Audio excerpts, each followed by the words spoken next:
Hello and welcome to Diners classes. അപ്പോൾ ഇന്നത്തെ ക്ലാസ്സിൽ നമുക്ക് ഫസ്റ്റ് ആക്ടിവിറ്റിയിൽ തന്നെ ആദ്യത്തെ പ്രോബ്ലം നമ്മൾ ചെയ്തു കഴിഞ്ഞു. ബാക്കിയുള്ള 5 to 8, അതായത് 5 to 8 വരെയുള്ള 4 പ്രോബ്ലംസ് ആണ് നമ്മൾ ഇന്നത്തെ ക്ലാസ്സിൽ നമ്മൾ ഡിസ്കസ് ചെയ്യുന്നത്. നിങ്ങൾക്ക് എൻ്റെ ക്ലാസ് യൂസ്ഫുൾ ആവാന്നുണ്ടെങ്കിൽ തീർച്ചയായിട്ടും എൻ്റെ ചാനൽ ഒന്ന് സബ്സ്ക്രൈബ് ചെയ്യണം, നിങ്ങളുടെ വിലയേറിയ കമൻറ്റ്സ് അറിയിക്കണം, വീഡിയോസ് ഒന്ന് ലൈക്ക് ചെയ്യണം. ഓക്കെ, നമുക്ക് സ്റ്റാർട്ട് ചെയ്യട്ടെ, സമയം കളയാണ്ട് സ്റ്റാർട്ട് ചെയ്യാം.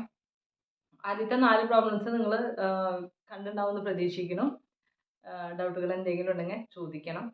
വളരെ ഈസി ആയിട്ടുള്ള ലെസനാണ്. ശരിക്കും ഫസ്റ്റ് ലെസൺ എന്ന് പറഞ്ഞാൽ വളരെ ഈസി ആയിട്ടുള്ള ലെസനാണ് നമുക്ക്. അപ്പോൾ നമുക്ക് സ്റ്റാർട്ട് ചെയ്യാം അല്ലേ. ആദ്യത്തെ, അതായത് 10th പേജിലത്തെ 5th ക്വസ്റ്റ്യൻ കേട്ടോ. 10th പേജിലത്തെ ഫസ്റ്റ് പോലെ ക്വസ്റ്റ്യൻസ് നമ്മൾ ചെയ്തു. ഇനി 5th ക്വസ്റ്റ്യൻ ആണ് ഇപ്പോൾ നമ്മൾ ഡിസ്കസ് ചെയ്യുന്നത്. In A class there are 4 more girls than boys. അതായത് ഒരു ക്ലാസ്സിലെ ഗേൾസിനേക്കാളും there are 4 more girls than boys. ബോയ്സിനേക്കാളും 4 girls കൂടുതലാണ് അല്ലേ. 4 ഗേൾസ് കൂടുതലാണ്. there are 4 more girls than boys. അതായത് ബോയ്സിനേക്കാളും 4 ഗേൾസ് കൂടുതലാണ് ഒരു ക്ലാസ്സിൽ. പിന്നെ എന്താ പറഞ്ഞിരിക്കുന്നത്? On a day when only 8 boys were absent. 8 boys absent ആയ ഒരു ദിവസം 8 ബോയ്സ് ആബ്സെൻ്റ് ആയപ്പോൾ the number of girls was twice the number of boys. ഗേൾസിൻ്റെ എണ്ണം 8 ആൺകുട്ടികൾ കുറഞ്ഞപ്പോൾ ഗേൾസിൻ്റെ എണ്ണം എന്ന് പറയുന്നത് ആൺകുട്ടികളുടെ ഇതിനേക്കാളും 2 ഇരട്ടിയായി, ട്വൈസ് ആയി. How many boys and girls are there in the class? എത്ര ബോയ്സും ഗേൾസ് ആണ് ക്ലാസ്സിലുള്ളത് എന്നാണ് നമ്മൾ ചോദിച്ചിരിക്കുന്നത്. നമുക്ക് മലയാളത്തിലൊന്ന് നോക്കാം. മലയാളത്തിൽ ക്വസ്റ്റ്യൻ എങ്ങനെയാണ്? ഒരു ക്ലാസ്സിൽ ആൺകുട്ടികളെക്കാൾ 4 പെൺകുട്ടികൾ കൂടുതലുണ്ട്. അപ്പോൾ ക്ലാസ്സിൽ ബോയ്സും ഗേൾസും ഉള്ള മിക്സ്ഡ് ക്ലാസ്സിൽ ആൺകുട്ടികളെക്കാൾ 4 പെൺകുട്ടികൾ കൂടുതലുണ്ട് എന്നാണ് പറഞ്ഞിരിക്കുന്നത്. 8 ആൺകുട്ടികൾ മാത്രം വരാതിരുന്ന ഒരു ദിവസം 8 ആൺകുട്ടികൾ വരാതിരുന്നപ്പോൾ ആൺകുട്ടികളുടെ 2 മടങ്ങ് പെൺകുട്ടികളായി. ശരിക്കും ക്ലാസ്സിൽ എങ്ങനെയാണ്? ആൺകുട്ടികൾ 4 ഗേൾസ് മാത്രമാണ് കൂടുതലുള്ളത്. പക്ഷെ 8 ബോയ്സ് ഒരു ദിവസം ആബ്സെൻ്റ് ആയപ്പോൾ പെൺകുട്ടികൾ എത്ര പേരുണ്ട്? പെൺകുട്ടികളുടെ അവർ തമ്മിലുള്ളത് എങ്ങനെ വന്നു? 2 ഇരട്ടിയായി. ബോയ്സിനേക്കാളും 2 ഇരട്ടിയായി എന്നാണ് പറയുന്നത്. ക്ലാസ്സിൽ എത്ര പെൺകുട്ടികളും എത്ര ആൺകുട്ടികളും ഉണ്ടെന്നാണ് ചോദിച്ചിരിക്കുന്നത് നമ്മുടെ അടുത്ത്. ഓക്കെ, അപ്പോൾ നമുക്ക് നോക്കാം. നമ്മൾ സാധാരണ എടുക്കണ പോലെ എക്സ് എന്ന് പറയുന്നത് ആൺകുട്ടികളുടെ എണ്ണവും അതുപോലെ വൈ എന്ന് പറയുന്നത് ഗേൾസും എന്ന് നമുക്ക് അതിൽ തന്നെ ഒന്ന് നമുക്ക് എസ്യൂം ചെയ്യാം. ഇത് ചെയ്യാം. അപ്പൊ let X be the number of boys. Number of boys X എന്നും അതുപോലെ let Y be the number of girls. Number of girls Y എന്നും നമുക്ക് എടുക്കാം. ഓക്കെ, ബോയ്സ് എക്സ് പേരുണ്ടെന്നും ഗേൾസ് വൈ പേരുണ്ടെന്നും നമുക്ക് എടുക്കാം. ഇനി എന്താണ് അവർ പറഞ്ഞിരിക്കുന്നത്? there are 4 more girls than boys. അപ്പോൾ ബോയ്സിനേക്കാളും ഗേൾസ് 4 പേര് കൂടുതലുണ്ടെന്നാണ് പറഞ്ഞിരിക്കുന്നത്. അപ്പോൾ നമ്മൾ ബോയ്സ് എന്ന് പറയുന്നത് എത്രയായിട്ടാണ് എടുത്തത്? ബോയ്സ് എന്ന് പറയുന്നത് എക്സ് ആയിട്ട് എടുത്തു. അപ്പോൾ ഗേൾസ് എന്ന് പറയുന്നത് ബോയ്സിനേക്കാളും 4 പേര് കൂടുതലാണ്. അപ്പോൾ ഗേൾസ് നമ്മൾ എത്രയായിട്ടാണ് എടുത്തത്? ഗേൾസ് എന്ന് പറയുന്നത് വൈ ആയിട്ടാണ് എടുത്തത് അല്ലേ. അപ്പോൾ ബോയ്സിനേക്കാൾ 4 പേര് കൂടുതലാണ്. ബോയ്സ് എന്ന് പറയുന്നത് നമ്മൾ എക്സ് ആണ്, അവരേക്കാൾ 4 പേര് കൂടുതലാണ്. ക്ലിയർ ആയല്ലോ? നമ്മുടെ ഇക്വേഷൻ കിട്ടിയത് കണ്ടോ? അതായത് ആൺകുട്ടികൾ എന്താ പറയാ, ആൺകുട്ടികളെക്കാൾ 4 പേര് കൂടുതലാണ് പെൺകുട്ടികൾ എന്നാണ് പറഞ്ഞിരിക്കുന്നത്. അപ്പോൾ പെൺകുട്ടികൾ എത്ര പേരുണ്ട്? ആൺകുട്ടികളെക്കാൾ 4 പേര് കൂടുതൽ എന്ന് പറയുമ്പോൾ ആഡ് ചെയ്തു. പിന്നെ എന്താ പറഞ്ഞിരിക്കുന്നത്? ഒരു ദിവസം എന്ത് സംഭവിച്ചു? 8 ആൺകുട്ടികൾ എന്ത് ചെയ്തപ്പോൾ ആബ്സെൻ്റ് ആയപ്പോൾ, ആബ്സെൻ്റ് ആവാന്ന് പറഞ്ഞാൽ കുറഞ്ഞപ്പോൾ, ആൺകുട്ടികൾ എത്ര ശരിക്കും എക്സ് ആണുള്ളത്, അവര് 8 പേര് ആബ്സെൻ്റ് ആയി. അപ്പൊ എക്സ് -8. ഓക്കെ, 8 പേര് കുറഞ്ഞപ്പോൾ എന്ത് സംഭവിച്ചു? ഗേൾസ് എന്ന് പറയുന്നത് 2 ഇരട്ടിയായി. ബോയ്സിനേക്കാളും 2 ഇരട്ടിയായി. ഗേൾസ് നമ്മൾ എത്രയാണ് എടുത്തിരിക്കുന്നത്? വൈ എന്നാണ് ഗേൾസ് എടുത്തിരിക്കുന്നത് അല്ലെ. ഗേൾസ് വൈ എന്നാണ് എടുത്തിരിക്കുന്നത്. അപ്പോൾ ബോയ്സിനേക്കാളും 2 ഇരട്ടിയായി എന്നാണ് പറഞ്ഞിരിക്കുന്നത്, ട്വൈസ്. അപ്പൊ എന്തായി? 2 multiplied by 2. ഇത് കിട്ടിയത് മനസ്സിലായല്ലോ? ആദ്യത്തേല് നമ്മൾ പറഞ്ഞത് ഗേൾസ് ആൺകുട്ടികളെക്കാളും 4 പേര് കൂടുതലാണെന്ന് പറഞ്ഞപ്പോൾ നമ്മൾ എന്ത് ചെയ്തു? ബോയ്സ് +4 എന്ന് എഴുതി. പിന്നത്തേത് എന്താണ് പറഞ്ഞിരിക്കുന്നത്, 8 പേര് കുറഞ്ഞപ്പോൾ, അപ്പൊ x-8 എഴുതി. ആബ്സെന്റ് ആവുന്നതാണ് കുറഞ്ഞപ്പോൾ. ഗേൾസ് എന്ന് പറയുന്നത് y ഈക്വൽ ടു എത്രയാണ്, ബോയ്സിനേക്കാളും 2 ഇരട്ടിയായി. അന്നത്തെ ദിവസം ബോയ്സ് എത്ര പേരായിരുന്നു, x-8 ആയിരുന്നു. അവരുടെ 2 ഇരട്ടി അല്ലെങ്കിൽ ട്വൈസ് എന്ന് പറയുമ്പോൾ × 2. ഇക്വേഷൻ കിട്ടിയല്ലോ. ഇനി നമുക്കത് സോൾവ് ചെയ്യാൻ മാത്രമേ വേണ്ടൂ.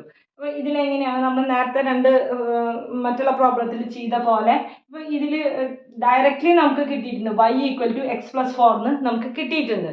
അപ്പോൾ അത് ഇവിടെ കൊടുത്താൽ മതി. വൈൻ്റെ അവിടെ എന്ത് കൊടുത്താൽ മതി, x+4 എന്ന് കൊടുത്താൽ മതി ഈക്വൽ ടു. ഇനി അടുത്ത സ്റ്റെപ്പ് എന്താണ്, ഈ ബ്രാക്കറ്റ് നമുക്ക് റിമൂവ് ചെയ്യണം. എങ്ങനെ റിമൂവ് ചെയ്യും, ആദ്യം തന്നെ 2 × x. 2 × x എന്നത് 2x ആണ്. ഇവിടെ മൈനസ് ആണ് കിടക്കുന്നത്, അതുപോലെ തന്നെ എഴുതി. 2 × 8. 2 × 8 എന്ന് പറയുന്നത് 16. ക്ലിയർ ആയല്ലോ. ഇനി നമുക്ക് എങ്ങനെ എഴുതാം, ഇതിനൊക്കെ എക്സിനെയൊക്കെ ഒരു സൈഡിലേക്ക് കൊണ്ടുവരാം, നമ്പേഴ്സിനൊക്കെ മറ്റു സൈഡിലേക്കും കൊണ്ടുപോകാം. അപ്പോൾ നമുക്ക് എന്ത് ചെയ്യാൻ പറ്റും, ഈ -16 അല്ലെങ്കിൽ വേണ്ട, നമുക്ക് എക്സിനെ തന്നെ ഇങ്ങോട്ട് കൊണ്ടുവരാം. അപ്പോൾ ഇവിടെ ഓൾറെഡി എക്സ് ഉണ്ട്. ഈ 2x ഇവിടെ +2x ആണുള്ളത്. അപ്പോൾ നമുക്ക് എന്ത് എഴുതാം, -2x ആവും. +2x ഇപ്പുറത്തെ ഭാഗത്തേക്ക് വരുമ്പോൾ മൈനസ് ആവും ഈക്വൽ ടു. ഇവിടെ ഓൾറെഡി ഇവിടെ -16 ഉണ്ട് അല്ലേ. ഇനി ഇതിൻ്റെ കൂടെ ഇതെന്താണ് സംഭവിച്ചിരിക്കുന്നത്, +4 ഉള്ളത് ഇങ്ങോട്ടേക്ക് പോകുമ്പോൾ എന്തായിരിക്കും, -4 ആവും. കറക്റ്റ് ആയില്ലോ. ഇനി നമുക്ക് എങ്ങനെ എഴുതാൻ പറ്റും, എക്സ് മൈനസ് ഇവിടെ എക്സ് എന്ന് പറഞ്ഞാൽ 1x അല്ലേ, 1x - 2x. അപ്പോൾ എത്ര കിട്ടും, ഒരു പ്ലസ് ഒരു മൈനസും വന്നാൽ നമ്മൾ എന്ത് ചെയ്യും, വലുതിൽ നിന്ന് ചെറുത് കുറച്ചിട്ട് വലുതിൻ്റെ സൈൻ ഇടും. അപ്പോൾ 2x - 1x, അപ്പോൾ 1x കിട്ടി. വലുതെന്ന് പറയുന്നത് 2 ആണ്, 2ന് മൈനസിലാണ്. അപ്പോൾ -1x ഈക്വൽ ടു നമുക്ക് എന്ത് കിട്ടി, ഇത് രണ്ടും മൈനസിലാണ് കിടക്കുന്നത് അല്ലേ. നമുക്ക് എന്ത് ചെയ്യാം, രണ്ടും കൂടി നമ്മൾ ആഡ് ചെയ്തിട്ട് മൈനസ് ആയി. 16 + 4 20 ചെയ്തു. ഇവിടെ രണ്ടും മൈനസ് ആണ്, അപ്പോൾ ഇവിടെ മൈനസ് എഴുതി. x equal to -20 divided by ഈ 1നെ ഇങ്ങോട്ടേക്ക് കൊണ്ടുപോകാം, -1 ഈക്വൽ ടു 2 മൈനസും കൂടി വന്നപ്പോൾ 2 മൈനസ് ഡിവിഷനിൽ വരുമ്പോൾ എന്തായിരിക്കും, പ്ലസ് ആയിരിക്കും. അപ്പോൾ x ഈക്വൽ ടു 20. അതായത് ബോയ്സ് എന്ന് പറയുന്നത് 20 പേരാണ് ക്ലാസ്സിലുള്ളത്. ഇനി ഗേൾസിനെ കണ്ടുപിടിക്കാനല്ലോ, y ഈക്വൽ ടു നമുക്ക് എങ്ങനെ എഴുതാൻ പറ്റും, x+4 അതല്ലേ നമുക്ക് കിട്ടിയിരിക്കുന്ന, x+4 equal to 20 + 4 equal to 24. അപ്പോൾ 24 പെൺകുട്ടികളും 20 ആൺകുട്ടികളുമാണ് ആ ക്ലാസ്സിൽ ഉള്ളത്. അപ്പോൾ therefore നമ്പർ ഓഫ് ബോയ്സ് അങ്ങനെ എഴുതാം, number of boys equal to 20, number of girls equal to 24. Okay, clear അല്ലേ. നമുക്ക് ഇനി അടുത്ത പ്രോബ്ലം ചെയ്യാം. ഈ ഇക്വേഷനാണ് നമുക്ക് എഴുതാനായിട്ട് കിട്ടേണ്ടത് കേട്ടോ. 8 പേര് ആബ്സെന്റ് ആവുമ്പോൾ എന്ന് പറയുമ്പോൾ x-8 എഴുതാം.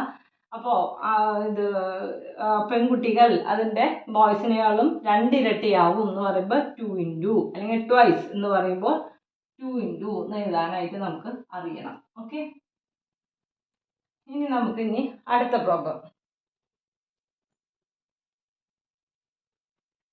അടുത്ത പ്രോബ്ലം എന്താണ് വരുന്നത്, ഇതൊരു ഫ്രാക്ഷൻ അല്ലെങ്കിൽ ഭിന്നസംഖ്യനെ റിലേറ്റ് ചെയ്തിട്ടുള്ള ഒരു പ്രോബ്ലം ആണ്. ഇവിടെ എന്താ പറയുന്നത്, A fraction simplified after adding 1 to its numerator becomes 1/3.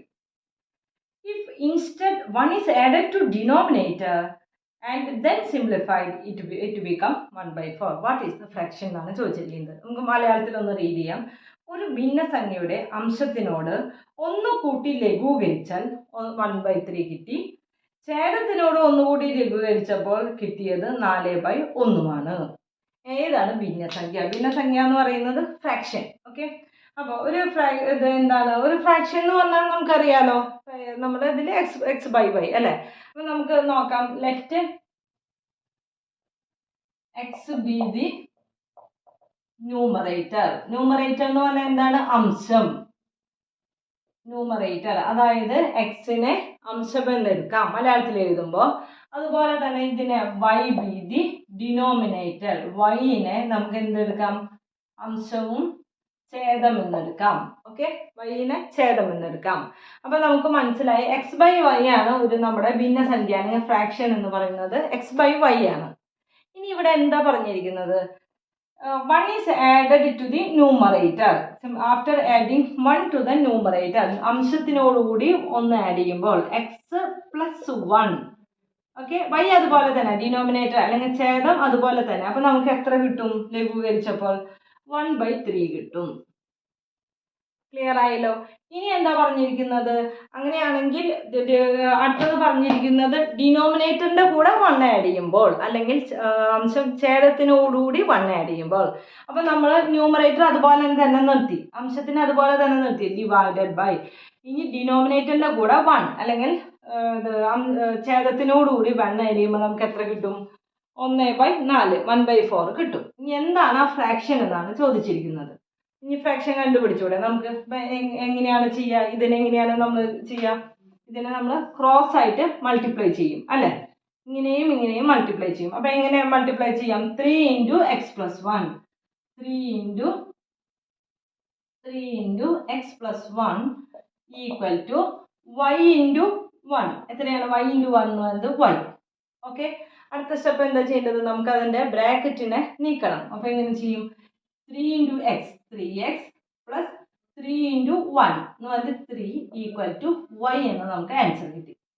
ഇനി അതേപോലെ തന്നെ ഇതിനെയും നമുക്ക് എന്ത് ചെയ്യണം? ക്രോസ് മൾട്ടിപ്ലിക്കേഷൻ ചെയ്യണം.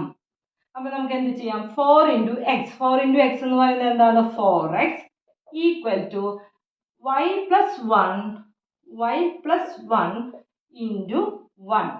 1 എഴുതി. എന്താ ബ്രാക്കറ്റ് റിമൂവ് ചെയ്യുമ്പോൾ എങ്ങനെ എഴുതാം? 4x ഈക്വൽ ടു 1 × y എന്ന് പറയുന്നത് y തന്നെയാണ്, പ്ലസ് 1 × 1 എന്ന് പറയുന്നത് 1 തന്നെയാണ്. അപ്പൊ നമുക്ക് എന്ത് കിട്ടി? 4x equal to y plus 1 എന്ന് കിട്ടി. ക്ലിയർ ആയല്ലോ. ഇനി നമുക്ക് ഈ നമ്മുടെ ഇക്വേഷനിൽ എങ്ങനെയാണുള്ളത്?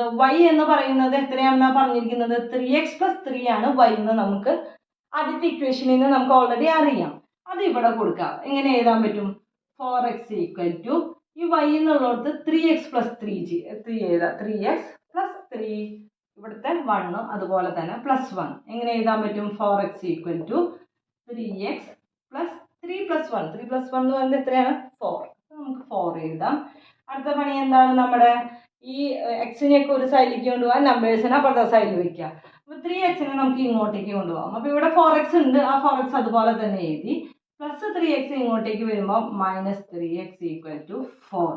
4x - 3x എന്ന് പറയുന്നത് എത്രയാണ്? 1x അല്ലെ? 1x ഈക്വൽ ടു 4 എന്ന് കിട്ടി. 1x എന്ന് പറഞ്ഞാൽ therefore x അല്ലെ? 1x എന്ന് പറയുന്നത് x എന്ന് പറയുന്നത് സെയിം ആണ്. x ഈക്വൽ ടു നമുക്ക് 4 എന്ന് കിട്ടി. 4 കിട്ടി കഴിഞ്ഞാൽ നമുക്ക് എന്താണ്? അടുത്തത് y കണ്ടുപിടിക്കും. എങ്ങനെ കണ്ടുപിടിക്കാം? y എങ്ങനെയാണ്? എന്താണ് അതിൻ്റെ അത് വന്നിരിക്കുന്നത്? 3x + 3 ഈക്വൽ ടു y എന്നാണ് നമ്മുടെ ആദ്യത്തെ ഇക്വേഷൻ അല്ലെ? അപ്പൊ നമുക്ക് എങ്ങനെ എഴുതാം? Equal to 3 × 4 + 3 equal to 3 equal ടു എങ്ങനെ എഴുതാൻ പറ്റും? 3 × 2 എന്ന് 4 എന്ന് പറയുന്നത് 12 + 3 ഈക്വൽ ടു 15. ഓക്കെ, അപ്പൊ നമ്മുടെ എന്താണ് ചോദിച്ചിരിക്കുന്നത്? വാട്ട് ഈസ് ദ ഫ്രാക്ഷൻ അല്ലെങ്കിൽ ഭിന്നസംഖ്യ എന്താണെന്നാണ് ചോദിച്ചിരിക്കുന്നത്. അപ്പൊ നമുക്ക് എന്ത് എഴുതാം? ഫ്രാക്ഷൻ ഈക്വൽ ടു x/y അല്ലേ? x എന്ന് പറയുന്നത് 4ഉം y എന്ന് പറയുന്നത് 15ഉം. അപ്പൊ നമ്മുടെ ഭിന്നസംഖ്യ എന്ന് പറയുന്നത് 4/15. ഓക്കെ, ക്ലിയർ ആയല്ലോ? മനസ്സിലായല്ലോ? നമ്മൾ ഇത് എടുത്തത് മനസ്സിലായല്ലോ? നമുക്ക് ഞാൻ അടുത്ത പ്രോബ്ലം ചെയ്യാം. അപ്പൊ ഈ പ്രോബ്ലം എന്ന് പറയുന്നത് 11th പേജിലത്തെ പ്രോബ്ലം ആണ് കേട്ടോ. ഇത് എത്രാമത്തെ പ്രോബ്ലം ആയിരുന്നു? നമ്മുടെ 6th പ്രോബ്ലം ആണ് കേട്ടോ. ഇതെന്ന് പറയുന്നത് 6th പ്രോബ്ലം ആണ്. അടുത്തത് നമ്മൾ 7th പ്രോബ്ലം നമുക്ക് നോക്കാം.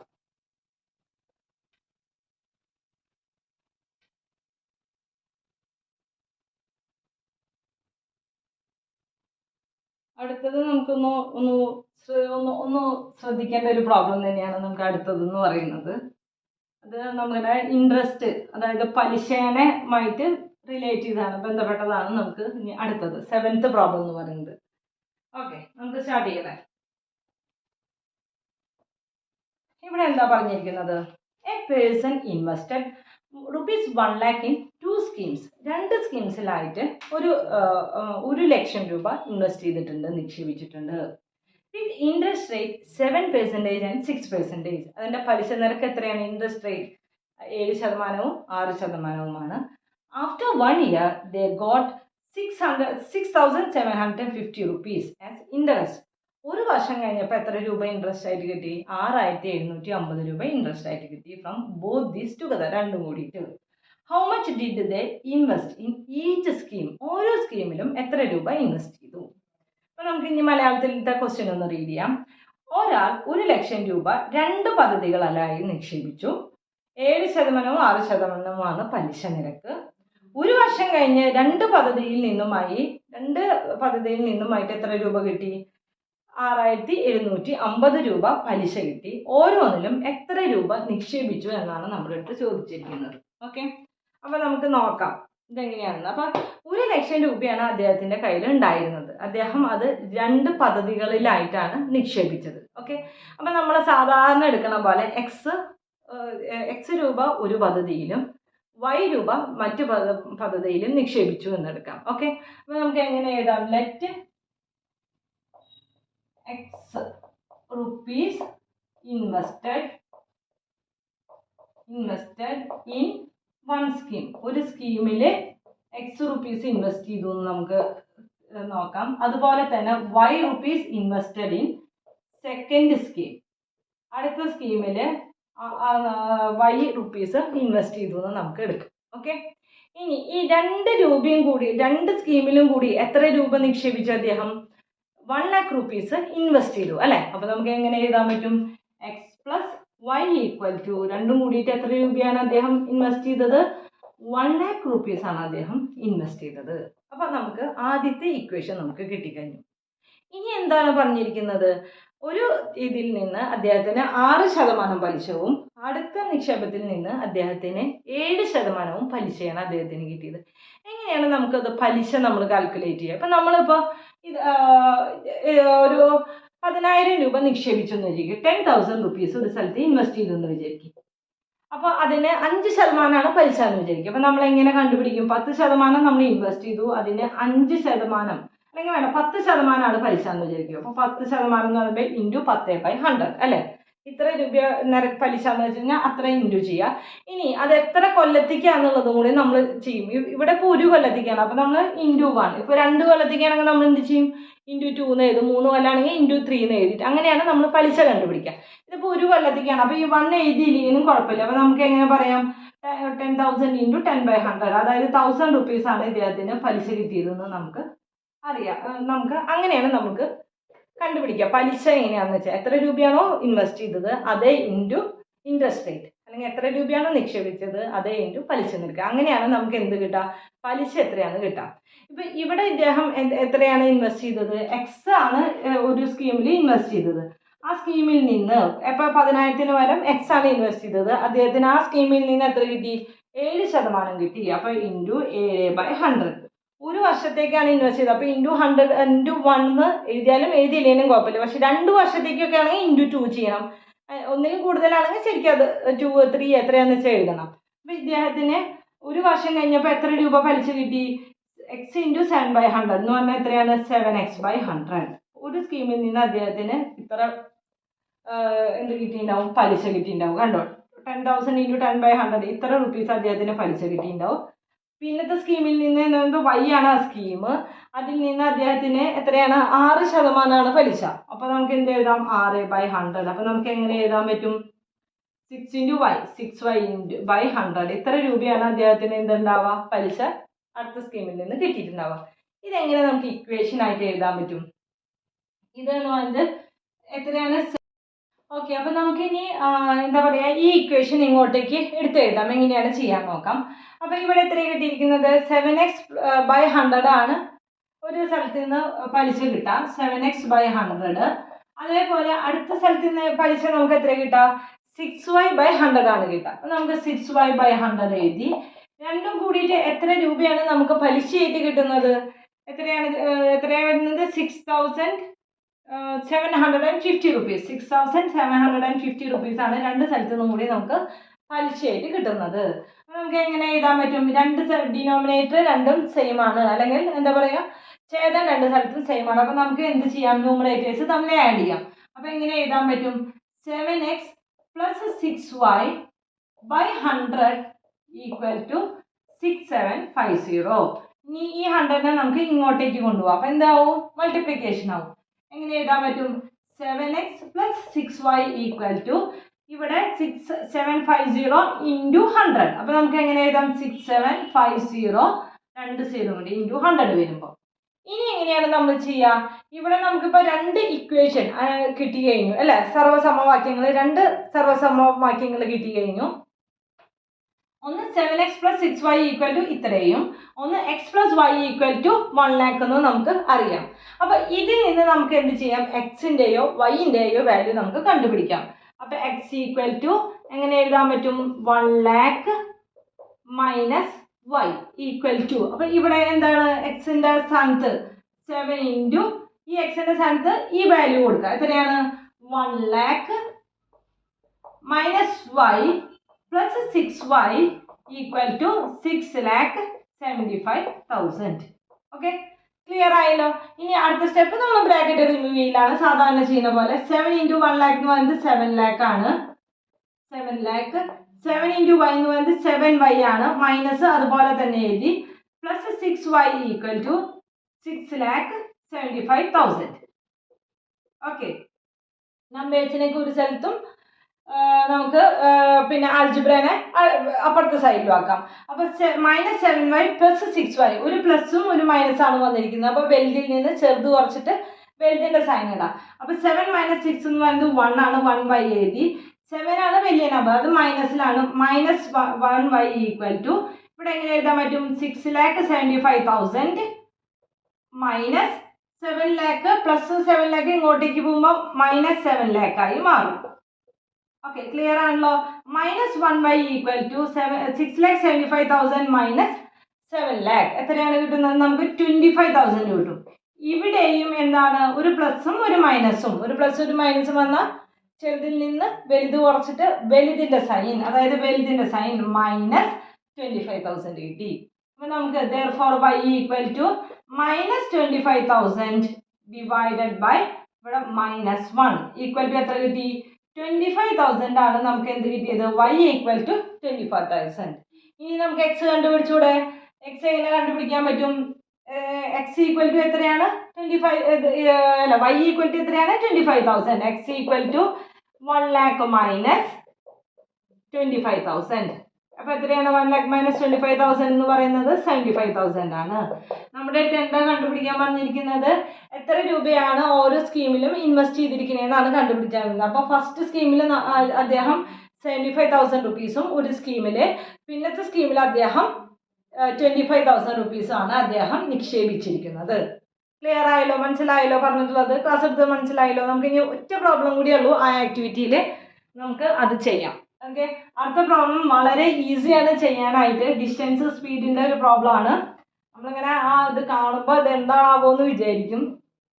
വെരി ഈസിയാണ് ശരിക്കും. നമുക്കതിൽ ആ ക്വസ്റ്റ്യനിൽ നമുക്ക് ആ ഇക്വേഷൻ തരുന്നുണ്ട്. ആ ഇത് വെച്ചിട്ട് നമുക്ക് സോൾവ് ചെയ്യാൻ അറിയേ വേണ്ടു. ഓക്കെ, നമുക്ക് ഇതുപോലെ ഇക്വേഷൻ ഇങ്ങനെ കണ്ടുപിടിക്കേണ്ട ആവശ്യം വരുന്നില്ല.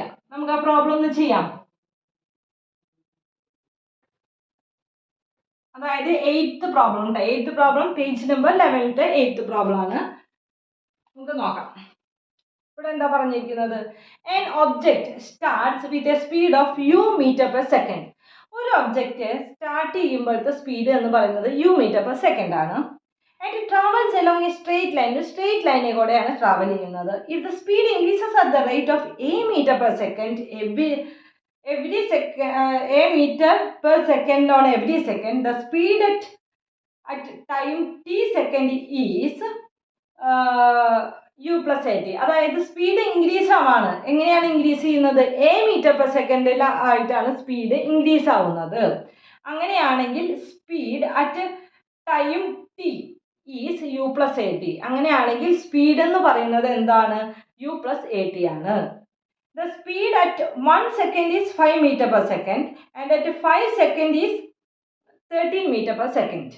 What is the rate at which the speed is increasing? What was the starting speed? അപ്പോൾ ഇൻക്രീസിങ് സ്പീഡും അതുപോലെ തന്നെ സ്റ്റാർട്ടിങ് സ്പീഡാണ് നമുക്ക് കണ്ടുപിടിക്കേണ്ടത്. നമുക്ക് മലയാളത്തിലും കൂടി ഒന്ന് റീഡ് ചെയ്തിട്ട് നമുക്ക് ഡിസ്കസ് ചെയ്യാം. ഇവിടെ പറഞ്ഞിരിക്കുന്ന ഒരു സെക്കൻഡിൽ u മീറ്റർ എന്ന വേഗത്തിൽ തുടങ്ങി ഓരോ സെക്കൻഡിലും a മീറ്റർ പെർ സെക്കൻഡ് എന്ന നിരക്കിൽ വേഗം കൂടുന്നു. അപ്പോൾ സ്റ്റാർട്ട് ചെയ്യുന്നത് u മീറ്റർ എന്ന വേഗത്തിലാണ്. പക്ഷെ ഇനി പിന്നെ ഓരോ സെക്കൻഡ് കൂടുമ്പോൾ എങ്ങനെയാണ്? a മീറ്റർ പെർ സെക്കൻഡ് വെച്ചിട്ട് ഇങ്ങനെ സ്പീഡ് കൂടിക്കൊണ്ടേ ഇരിക്കുകയാണ്. നേർവരയിലൂടെ സഞ്ചരിക്കുന്ന ഒരു വസ്തുവിന്റെ ടി സെക്കൻഡിലെ വേഗം എന്ന് പറയുന്നത് u+at ആണ്. അപ്പൊ വേഗം നമുക്ക് തന്നിട്ടുണ്ട് u+at ആണ്. ഇങ്ങനെ സഞ്ചരിക്കുന്ന ഒരു വസ്തുവിന്റെ ഒന്നാമത്തെ സെക്കൻഡിലെ വേഗം 5 മീറ്റർ പെർ സെക്കൻഡും അഞ്ചാമത്തെ സെക്കൻഡിലെ വേഗം 13 മീറ്റർ പെർ സെക്കൻഡുമാണ്. ഓരോ സെക്കൻഡിലെ വേഗം കൂടുന്നതിന്റെ നിരക്ക് എന്താണ്? യാത്രയുടെ തുടക്കത്തിലെ വേഗം എന്താണ്? അപ്പൊ നമുക്ക് എന്താണ് കണ്ടുപിടിക്കേണ്ടത്? വേഗമാണ് കണ്ടുപിടിക്കേണ്ടത്. അപ്പൊ തുടങ്ങുമ്പോഴുള്ള വേഗം എത്രയാണ്, അതുപോലെ തന്നെ കൂടുന്ന വേഗത്തിന്റെ നിരക്കും. അപ്പൊ സ്റ്റാർട്ടിങ് സ്പീഡും അതുപോലെ തന്നെ ഇൻക്രീസിങ് സ്പീഡും എത്രയാണെന്നാണ് കണ്ടുപിടിക്കേണ്ടത്. അപ്പൊ ഇതിൽ ഇവർ എന്താണ് നമുക്ക് തന്നിരിക്കുന്നത്? ആദ്യം തന്നെ എത്രയാണ് സ്റ്റാർട്ടിങ് സ്പീഡ് എന്ന് നമുക്ക് തന്നിട്ടുണ്ട് അല്ലേ. And object starts with a speed of u metres per second. അപ്പോൾ ഒരു ഒബ്ജക്റ്റ് സ്റ്റാർട്ട് ചെയ്യുന്നത്, സ്റ്റാർട്ടിങ് സ്പീഡ് എത്രയാണ് ഒരു ഒബ്ജക്റ്റിന്റെ? സ്റ്റാർട്ടിങ് സ്പീഡ് എന്ന് പറയുന്നത് u മീറ്റർ പെർ സെക്കൻഡ് ആണ്. പിന്നെ അത് കഴിഞ്ഞാൽ അതിന്റെ വേഗം ഇങ്ങനെ കൂടാണ് അല്ലെ. അപ്പൊ അതിന്റെ ഇൻക്രീസിങ് സ്പീഡ്, കൂടുന്ന വേഗം, ഇൻക്രീസിങ് സ്പീഡ് എന്ന് പറയുന്നത് എത്രയാണ്? a മീറ്റർ പെർ സെക്കൻഡ് ആണ് നമുക്ക് തന്നിട്ടുണ്ട്. ഓക്കെ, അപ്പൊ നമ്മുടെ അടുത്ത് എന്താണ് കണ്ടുപിടിക്കാൻ പറഞ്ഞിരിക്കുന്നത്? What is the increasing speed and what is the starting speed? ഈ രണ്ട് സംഭവങ്ങളാണ് നമ്മുടെ അടുത്ത് കണ്ടുപിടിക്കാനായിട്ട് പറഞ്ഞിരിക്കുന്നത്. അതായത് കൂടുന്ന വേഗം എത്ര, തുടക്കത്തിലുള്ള വേഗം എത്ര എന്നാണ് നമ്മുടെ അടുത്ത് കണ്ടുപിടിക്കാനായിട്ട് പറഞ്ഞിരിക്കുന്നത്. നമുക്ക് കണ്ടുപിടിക്കേണ്ടത് യുയും എയാണ്. അതായത് നമ്മുടെ സാധാരണ പറയുന്ന പോലെ എക്സ് വൈ എന്നൊന്നും എടുക്കേണ്ട ആവശ്യമില്ല, യു എ എന്ന് അവർ ഡയറക്റ്റ്ലി തന്നിട്ടുണ്ട്. ഇനി എന്താ പറഞ്ഞിരിക്കുന്നത്? If the speed increases at the rate of a metre per second every second, the speed at time t second is u+at. അതായത് വേഗം, സഞ്ചരിക്കുന്ന ഒരു വസ്തുവിന് ടി സെക്കൻഡിലെ വേഗം എന്ന് പറയുന്നത് u+at ആണ്. വേഗം, സ്പീഡ് നമുക്ക് തന്നിട്ടുണ്ട്. സ്പീഡ് എത്രയാണെന്നാണ് തന്നിരിക്കുന്നത്? സ്പീഡ് ഈക്വൽ ടു u+at എന്ന് നമുക്ക് ഡയറക്റ്റ്ലി തന്നിട്ടുണ്ട്. ആ ഇക്വേഷൻ തന്നെ നമുക്ക് തന്നിട്ടുണ്ട്. ഇനി എന്താണ് ഇവിടെ പറഞ്ഞിരിക്കുന്നത്? The speed at 1 second is 5 metre second. ഒരു സെക്കൻഡിലെ എത്രയായിരുന്നു സ്പീഡ് എന്ന് പറയുന്നത്? ഒരു സെക്കൻഡിലെ സ്പീഡ് എന്ന് പറയുന്നത് എത്രയാണ്? 5 മീറ്റർ പെർ സെക്കൻഡ് ആണ്. അതേപോലെ തന്നെ ആൻഡ് അറ്റ് 5 സെക്കൻഡിൽ 13 മീറ്റർ പെർ സെക്കൻഡ് ആണ്. 5 സെക്കൻഡിൽ സ്പീഡ് എത്രയാണ്? 13 മീറ്റർ പെർ സെക്കൻഡ് ആണ്. എത്രയാണ് കൂടുന്ന വേഗം അല്ലെങ്കിൽ തുടക്കത്തിലെ വേഗം എത്രയാണെന്നാണ് നമ്മളെടുത്ത് കണ്ടുപിടിക്കേണ്ടത്. ഇവിടെ ശരിക്കും ഡയറക്റ്റ് ആയിട്ട് നമുക്ക് ഇക്വേഷൻ തന്നിട്ടുണ്ട്, അത് സോൾവ് ചെയ്യേ വേണ്ടു. അപ്പൊ എങ്ങനെ സോൾവ് ചെയ്യാൻ പറ്റും? അപ്പൊ സ്പീഡ് എന്ന് പറയുന്നത് 5 മീറ്റർ പെർ സെക്കൻഡിൽ അല്ല, ഒരു സെക്കൻഡില് സ്പീഡ് എന്ന് പറയുന്നത് 5 മീറ്റർ പെർ സെക്കൻഡ് ആണ്. ഓക്കെ, അപ്പൊ നമുക്ക് എഴുതാം സ്പീഡ് എന്ന് പറയുന്നത് 5 മീറ്റർ പെർ സെക്കൻഡ് ആണ്. അത് എന്താണ്? ഒരു സെക്കൻഡിൽ, അതായത് ടൈമാണ് നമുക്ക് തന്നിരിക്കുന്നത് അല്ലെ, സമയമാണ് നമുക്ക് തന്നിരിക്കുന്നത് 1 സെക്കൻഡ് എന്നുള്ളത്. അപ്പൊ നമുക്ക് ഇത് അതുപോലെ തന്നെ എഴുതാം, യു അതുപോലെ തന്നെ എഴുതാം, എ അതുപോലെ തന്നെ എഴുതാം. ഇത് എന്താണ്? ടി എന്ന് പറയുന്നത് 1 ആണ്, അതായത് a × 1. ഓക്കെ, ക്ലിയർ ആയല്ലോ? നമുക്ക് ഒന്നുകൂടി എങ്ങനെ എഴുതാൻ പറ്റും? 5 = u+a എന്ന് നമുക്ക് എഴുതാൻ പറ്റും. ഓക്കെ, ഇനി അടുത്ത ഇക്വേഷൻ എങ്ങനെ എഴുതാൻ പറ്റും? അടുത്ത ഇക്വേഷൻ നമുക്ക് എങ്ങനെ u+1 എന്ന് എഴുതാം. ഇനി അടുത്ത ഇക്വേഷൻ എങ്ങനെ എഴുതാൻ പറ്റും? 5 സെക്കൻഡില്, ഇനി 5 സെക്കൻഡിൽ സ്പീഡ് എന്ന് പറയുന്നത് 13 മീറ്റർ പെർ സെക്കൻഡ് ആണ്. അപ്പൊ സ്പീഡ് എന്ന് പറയുന്നത് 13 എഴുതി ഈക്വൽ ടു യു എന്ന് പറയുന്നത് അത് തുടങ്ങുമ്പോഴത്തെ സ്പീഡാണ്, അതറിയില്ല നമുക്ക്, അതാണ് നമുക്ക് കണ്ടുപിടിക്കേണ്ടത്. u+a എന്ന് പറയുന്നത് നമ്മുടെ കൂടുന്ന വേഗമാണ്, അതും നമുക്ക് അറിയില്ല, അപ്പൊ നമ്മൾ അത് അതുപോലെ തന്നെ എഴുതി. ഇൻറ്റു ടി എന്ന് പറയുന്നത് എത്രയാണ്? സ്പീഡ് എന്ന് പറയുമ്പോൾ 13 മീറ്റർ പെർ സെക്കൻഡ് ആണ് സ്പീഡ് എങ്കിൽ അതിന്റെ എത്ര സെക്കൻഡോടാണ്? 5 സെക്കൻഡോടാണ്. അപ്പൊ ഇൻറ്റു 5. ഓക്കെ, നമുക്ക് എങ്ങനെ എഴുതാൻ പറ്റും? 13 = u+a × 5 എന്ന് പറയുമ്പോൾ 5 എന്ന് എഴുതാൻ പറ്റും. സാധാരണ ചെയ്യുന്ന പോലെ ആയില്ലേ. ഇനി എന്താണ്? നമുക്ക് ഇതിൽ നിന്ന് ഒന്നെങ്കിൽ യു കണ്ടുപിടിക്കാം, അല്ലെങ്കിൽ എ എത്രയാണെന്ന് കണ്ടുപിടിക്കാം. നമുക്ക് യു എടുക്കാം. അപ്പൊ ഇവിടെ യുവിനെ അതുപോലെ തന്നെ ഇവിടെ നിർത്താം. ഇനി ഇവിടെ 5നെ എഴുതിയിട്ട് 5 + a ഇങ്ങോട്ട് വരുമ്പോൾ -a. ഒന്നുകൂടി ഒന്ന് തിരിച്ചെഴുതാം. u = 5 - a എന്ന് നമുക്ക് കിട്ടി. ഇനി അത് ഇവിടെ കൊടുത്താൽ മതി. നമുക്ക് ഇങ്ങനെ ചെയ്യാൻ നോക്കാം.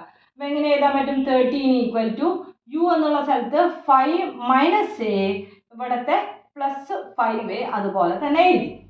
ക്ലിയർ? ഇനി എങ്ങനെയാണ് നമ്പേഴ്സിനെ ഒരു സൈഡിലും മറ്റേ ഇതിന്റെ അൽജിബ്രേനെ അപ്പുറത്തെ സൈഡിലും ഈ 5നെ ഇങ്ങോട്ട് കൊണ്ടുവരും. അപ്പൊ 13 - 5 = മൈനസ് എ പ്ലസ് 5a, ഒരു പ്ലസ് ഒരു മൈനസും വന്നാൽ വലുതിൽ നിന്ന് ചെറുത് കുറച്ചിട്ട് വലുതിൻ്റെ സൈൻ. അപ്പോൾ -1ഉം +5ഉം, അപ്പോൾ എത്രയായി? 5 - 1 എന്ന് പറയുന്നത് 4 ആണ്. 4a എഴുതി, ഇവിടെ വലുത് 5 ആണ്, അപ്പോൾ +4a. 30 - 5 എന്ന് പറയുന്നത് എന്താണ്? 8 = 4a. Therefore a = 8/4 = 2. അപ്പോൾ 2 ആണ് നമ്മുടെ a എന്ന് പറയുന്നത്. a എന്ന് പറയുന്നത് എന്താണ്? ഇൻക്രീസിങ് സ്പീഡ് എന്ന് പറയുന്നത് എത്രയാണ്? നമുക്ക് 2 ആണ്. ഇനി നമുക്ക് എന്താണ് കണ്ടുപിടിക്കേണ്ടത്? a കിട്ടി കഴിഞ്ഞാൽ നമുക്കതിൽ നിന്ന് u കണ്ടുപിടിച്ചൂടെ? അപ്പോൾ എങ്ങനെ കണ്ടുപിടിക്കാം? u = 5 - a. u = എന്താണ്? 5 - 2 = 3 ആണ്. അപ്പോൾ അതിൻ്റെ സ്റ്റാർട്ടിങ് സ്പീഡ് എന്ന് പറയുന്നത് സ്റ്റാർട്ടിങ് സ്പീഡ് എന്ന് പറയുന്നത് u/s ആണ്, അതായത് 3 ആണ്. അപ്പോൾ നമുക്ക് എങ്ങനെ എഴുതാൻ പറ്റും? നമ്മുടെ അടുത്ത് കണ്ടുപിടിക്കാൻ പറഞ്ഞിരിക്കുന്നത് കാണുന്നില്ലേ? സ്റ്റാർട്ടിങ് സ്പീഡ് സ്റ്റാർട്ടിങ് സ്പീഡ് എന്ന് പറയുന്നത് u ആണ്, അതായത് u എന്ന് പറയുന്നത് 3 m/s ആണ്.